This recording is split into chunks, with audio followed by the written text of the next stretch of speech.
Welcome to Get Her Cycling, Riding Together, a podcast about how riding a bike can transform more than just your fitness. It can build confidence, connection, and a stronger sense of self. I'm Charlene. This series is a space for women to explore how cycling can support mental health, social connection, and a community leadership. Even if you've never ridden before or haven't been on a bike in decades. Each episode will share stories, skills, and simple ideas to help you ride more often, ride safely, and ride with others. No pressure, no judgment, just encouragement to start where you are. And when you're ready to ride in real life, we'd love you to join us at Advantageous, where we run inclusive cycling programs, group rides, and workshops for women just like you. So grab your headphones and let's ride together.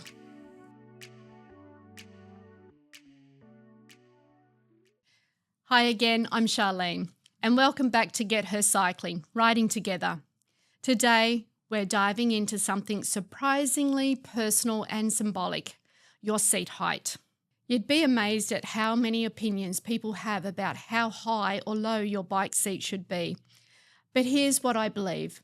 If it makes you feel confident, stable, and in control, it's right. I'll give you an example. When I was first learning to become a cycling instructor, I was told that the seat had to be at hip height, that the leg had to be almost straight. There is reasoning behind bike fit, but for what we're doing, riding through our urban environments, it's about comfort and it's also about that confidence. When you're ready, you'll put that seat height up. Women in our sessions often drop their seats low for a reason, to feel safe when stopping and starting. That's not wrong, that's wise. I didn't realise until I started with the cargo bikes and the e-bikes program. Having the straight leg and having your toes touching the ground, I don't feel confident. I don't feel safe with the control of the bike. And we have to remember that as people change, so do these bikes, and they are so much heavier. The e-bike has a different structure. The centre of gravity is to allow for all the heaviness of the battery, the motor, everything that's going on with that bike. For me and for the participants I'm working with, by lowering the seat and having our feet flat on the ground, it gives us so much more confidence to be able to move the bike and stop as we need to. It also helps with not overbalancing with the bike. So e-bikes, cargo bikes, they are heavier and there is a different need for the seat height to be lower. When we teach others, it's not about pointing out what's wrong. It's about asking, how does it feel? Let's make space for learning, not lecturing.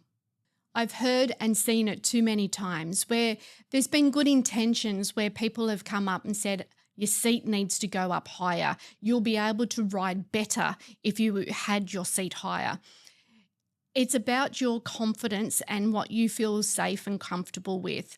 So how do we now have that conversation about what is the right seat height and how do we empower each other to say, this is right for me, and encourage people to allow you to have that say. It's not about what the other person thinks is right or wrong. It's about how we feel as women riding through our environment. Next time someone gives you some advice about how high your seat should be, let them know that for now, this is right for you and that you're aware that maybe at some stage you will put the seat up, but you feel more confident being able to control the bike with the seat lower. And for those who are out there that are wanting to give that advice, ask first.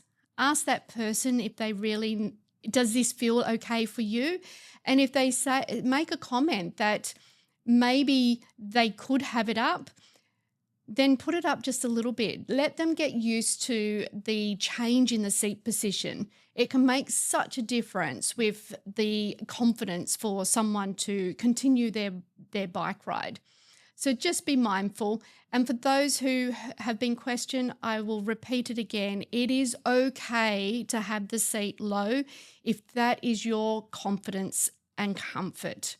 There has been many a times once we've actually had the conversation with the ladies when they're ready to put that seat up. We've given them the opportunity how high they want that seat to go. Empower them. Let them have these choices. It's their ride. So once they've actually put the seat up, there is that aha moment because, yes, when you're on a traditional bike, we understand the principle behind the bike fit that a straighter leg is going to give you more power, proficiency to be able to move that bike. But remember, most of what we're teaching is about using the bike for transport. It's about fun and leisure. These are not people that are competing as elite sports people. So allow people to have that space. Let them have that choice. Is it time for them to put the seat up? And if it is, then help them. But don't take over their choices. Let them have that empowerment. So ride your way. If your seat's a little lower, great. If your saddle's tilted, perfect. What matters is that you feel confident, in control, and ready to roll. Thanks for riding with me today to Get Her Cycling. If today's episode encouraged you to make your setup your own or reminded you that confidence starts with comfort, share it with someone who needs that reminder too. And when you're ready to ride in real life, we'd love to meet you. Check out Advantageous for inclusive group rides, workshops, and cycling programs. All the links are in the show notes. Until next time, trust your instincts, ride your way, and ride together.